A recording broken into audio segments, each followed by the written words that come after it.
আসসালামু আলাইকুম। আমি কলকাতা থেকে এমকে কিচেন বলছি। আমার আজকের রেসিপি মুগ ডালের মুড়ি ঘন্ট। আপনারা দেখতে থাকুন আমি মুড়ি ঘন্টটা কীভাবে বানাচ্ছি।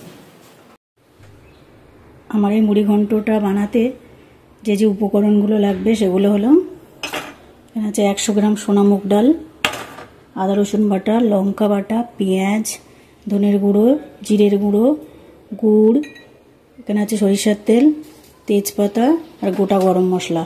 গোটা গরম মশলার মধ্যে আছে ছোট এলাচ, লবঙ্গ আর দারচিনি। আর এখানে আছে দুটো রুই মাছের মাথা। আর নেব পরিমাণ মতো লবণ, আর নেব রঙের জন্য পরিমাণ মতো হলুদ। দেখুন এইখানে আমি মাছের মধ্যে লবণ, হলুদ আর একটু সরিষার তেল দিয়ে মাছটা একটু মেখে নিচ্ছি। এখানে গ্যাসটা জ্বালিয়ে একটা কড়াই বসিয়ে দিয়েছি। কড়াইটা গরম হয়ে গেলে এর মধ্যে একটু সরিষার তেল দিয়ে মাছ দুটো ভেজে নেব। কড়াইটা আমার গরম হয়ে গেছে, এবার এর মধ্যে দিয়ে দিচ্ছি সরিষার তেল। 1 চা চামচ সরিষার তেল দিয়েছি। তেলটা যাতে না ফাটে একটু হলুদ দিয়ে দিচ্ছি এর মধ্যে। তেলটা গরম হয়ে গেছে, এবার এর মধ্যে দিয়ে দিচ্ছি মাছের মাথা দুটো। এটা উল্টে পাল্টে ভালো করে ভেজে নেব। এদিকে কড়াই মাছ ভাজা হচ্ছে, ততক্ষণে আমি এখানে মুগ ডালটা ভেজে নেব। একদম জাল আস্তে করে ভাজবো, হালকা হালকা গায়ে রং আসলেই তুলে নেবো। এটা এখন এদিকে আমি মুগের ডালটা ভেজে নিচ্ছি। এই ডালটা ভাজার সময় আমি কোনো তেল ব্যবহার করব না। এইভাবে নাড়তে নাড়তে একটু হালকা হালকা বাদামি রং ধরবে, তখন আমি এর মধ্যে জল দিয়ে ডালটা ধুয়ে নেব।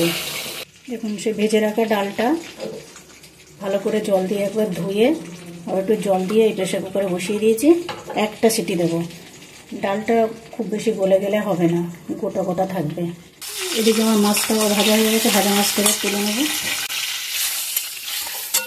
এবার এই তেলের মধ্যে আমি দিয়ে দিচ্ছি গোটা গরম মশলা, তেজপাতা, গোটা জিরে।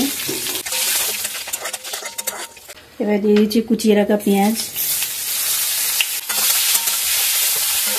পেঁয়াজটা বাদামি রঙ করে একটু ভাজতে হবে। পেঁয়াজটা আমার এখানে বাদামি কালার হয়ে এসছে।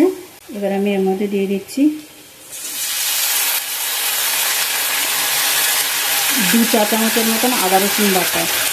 গ্যাসের আগুনটা এই সময় আস্তে দিতে হবে, নাহলে মশলাটা পুড়ে যাবে। এবার আমি দিয়ে দিলাম একটু লঙ্কা বাটা, 1 চা চামচ ধনের গুঁড়ো, 1 চা চামচ জিরের গুঁড়ো, একটুখানি জল দিয়ে দেবো। এবার এর মধ্যে দিয়ে দিচ্ছি পরিমাণ মতো লবণ, রঙের জন্য দিয়ে দিচ্ছি পরিমাণ মতো হলুদ, আর এখানে দিয়ে দিচ্ছি একটু গুড়। এই গুড়ের পরিমাণটা আপনারা যে যার ইচ্ছা মতন দেবেন। এখন আমার এখানে মশলাটা কষিয়ে এসছে, তেল ছেড়ে দিয়েছে। এবার আমি দিয়ে দেবো ভেজে রাখা মাছের মাথাটা। এখানে দেখুন ডালটা গলে গিয়েছে, কিন্তু গোটা গোটাই আছে। এবার এই ডালটা আমি এটার মধ্যে ঢেলে দেবো। এখন আমি এই ডালের মধ্যে এই ছোট বাটির 1 বাটি জল দিয়েছিলাম। এই ডালটা পাতলা হবে না, এরকমই ঘন হবে। ডালটা আমার রেডি হয়ে গেছে। এবার আমি গ্যাসটা অফ করে দিচ্ছি। এবার আমি পরিবেশন করা পাত্রের মধ্যে ডালটা ঢেলে নিচ্ছি। পরিবেশনের জন্য তৈরি হয়ে গেছে আমার মুগ ডালের মুড়ি ঘন্ট। আপনারাও এইভাবে রান্না করুন আর গরম গরম ভাতের সঙ্গে পরিবেশন করুন। আমার এই ভিডিওটা পুরোপুরি দেখার জন্য আপনাকে অসংখ্য ধন্যবাদ। আমার এই রান্নাটা যদি ভালো লেগে থাকে তাহলে একটা লাইক, শেয়ার আর কমেন্ট রাখবেন। আর পরবর্তী রেসিপি পেতে আমার চ্যানেলটাকে সাবস্ক্রাইব করে দেবেন।